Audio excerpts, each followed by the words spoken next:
Special thanks to my patrons for supporting my channel. 45,000 years ago, in what's now Indonesia, mankind first applied paint to a cave wall, and thus art was born.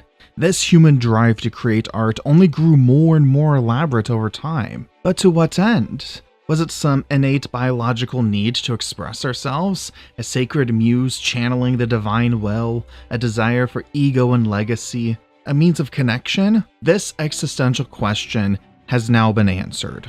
All of it was leading to GOAT 2026.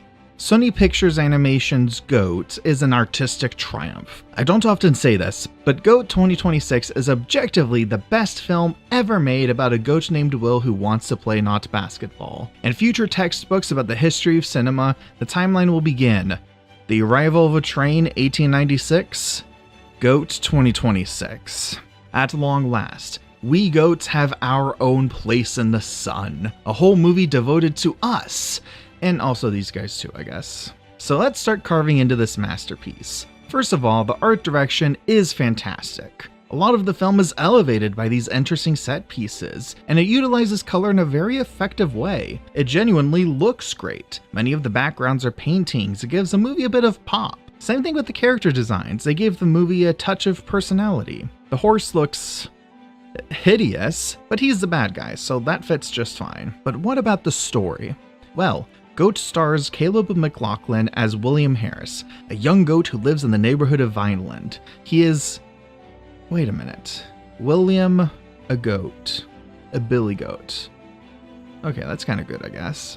Anyways, Will is obsessed with the sport of roarball, which is basically basketball, but sometimes the court turns into a Super Smash Bros. Level. Unfortunately, he's a smaller animal, and as the saying goes, smalls can't ball. So he has to defy expectations and claw his way to the top. Let me tell you, Will is a great protagonist. First of all, he's a goat. Instantly amazing. And he believes in his dreams. He never gives up. He likes to be part of the team, and he's eager to prove himself even when others don't believe in him. He's really nice. I actually do appreciate that the movie doesn't do that thing where he gets famous and then becomes a jerk. And, he's a goat. Okay, but there are so many other incredible characters in this narrative. So we have this Black Panther named Jet, and she used to be the best player in the league. However, the years have taken their toll, and she's staring down the possibility her career has already peaked. And when Will, by a stroke of luck, gets added onto their team, she's not happy about it. She even makes Will sit out the first several games because she wants to be the star that saves the team. Even though she's clearly not been doing it, they lose every game. And it's not even like they'd have to bench her or anyone else. They've been down a player this season, so they could just have him on the court and it wouldn't hurt anything. But don't worry, she goes through an amazing character arc of realizing that Will is actually a good player and learning how to be part of a team. Revolutionary storytelling at its finest. There's also a rhino who is a dad, an ostrich who's addicted to social media, a giraffe who likes to rap, and a lizard who...